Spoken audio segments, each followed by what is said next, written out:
Hello everyone, welcome once again to A.O.S Academy's YouTube channel. Here we'll talk about everything related to Canada immigration, IELTS preparation, TEF Canada preparation, and even research assistance services. Now, if you would like to learn more about what we do, you can reach out to us on our website, aosacademy.com, or even as well, follow us on our YouTube channel, subscribe to our YouTube channel, and hit on the notification bell in order to get updated anytime we drop a content. Now, today we want to talk about our other question which we got through our talk with A.O.S Q&A sessions we had during and even before and after our webinar series, which was our webinar was titled JAPA to Canada in 2023, and we have had that webinar for some time now. If you have not watched the recording, the video recording of that webinar, then you can actually go on the description section of this video to watch it right now. So today we want to start with the 58th question. The 58th question was asked by Olatunji, and he said, what's the most cost-effective way to JAPA? For people that don't know the meaning of JAPA, it means migrate or relocate. So he asks, what is the most cost-effective way to JAPA to Canada? Now, different strokes for different folks. I have to say that, meaning that depending on what you want to do, and depending on what you want to achieve, there are various cost-effective ways for you to relocate to Canada. If you are relocating permanently, because I need to say that some people still use the word JAPA to mean move to Canada, and move to Canada maybe, for instance, for temporary residency. So if you want to JAPA to Canada temporarily, JAPA for there and come back after some particular time, then I'll tell you the tourist visa or the visitor visa is one of the most cost-effective ways you can use to JAPA to Canada. And we have had series of people that JAPA to Canada through the tourist visa, just wanting to go and visit Canada for about 2 months.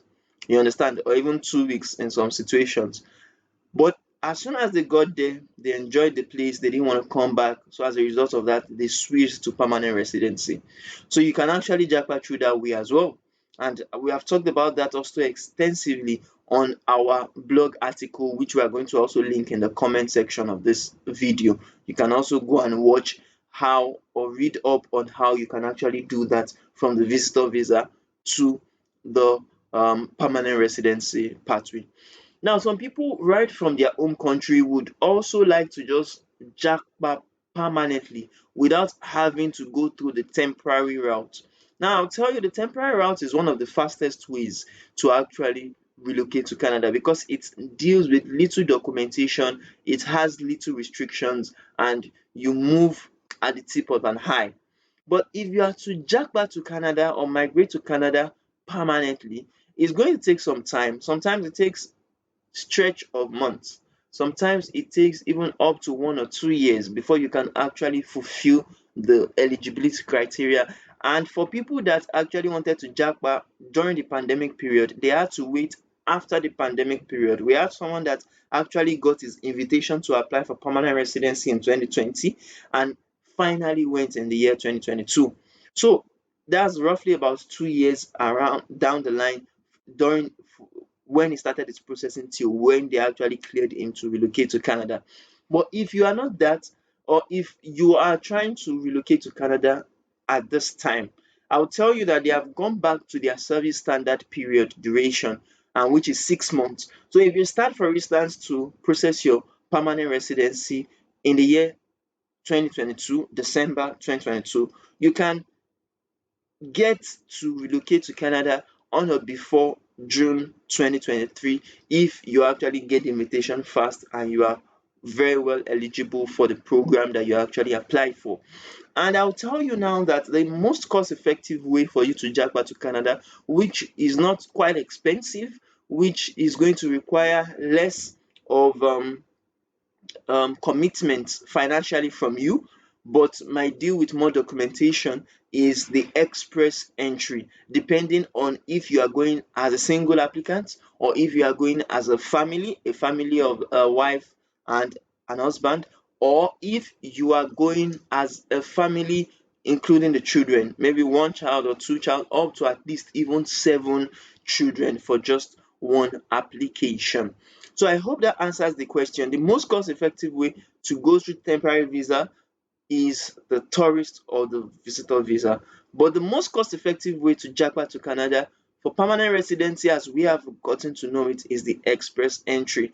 Sometimes it is also mixed with the provincial nomination, but most of the provincial nomination programs would need you to also pay an additional fee.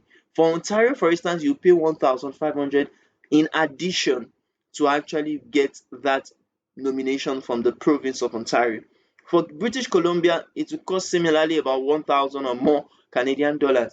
For all other programs, just like that. But if you are going alone, if you are going, you understand, without the provincial nomination, just the express entry, maybe the federal skilled worker program under the express entry, or the federal skilled trades program under the express entry, or if you're already in Canada, you go through the Canadian experience class under the express entry, it's going to be way lower. The cost is going to be way cheaper, and it is mostly most of the effective way you can relocate to Canada through the express entry. Thank you very much. I hope I'm able to answer that question. If you have further questions, then put it on the comment section of this video. Like and share this video with your friends and family, and subscribe to this YouTube channel and hit on the notification bell in order to get updated anytime we drop a content. Thank you very much, and we do hope to see you in the next video. Bye.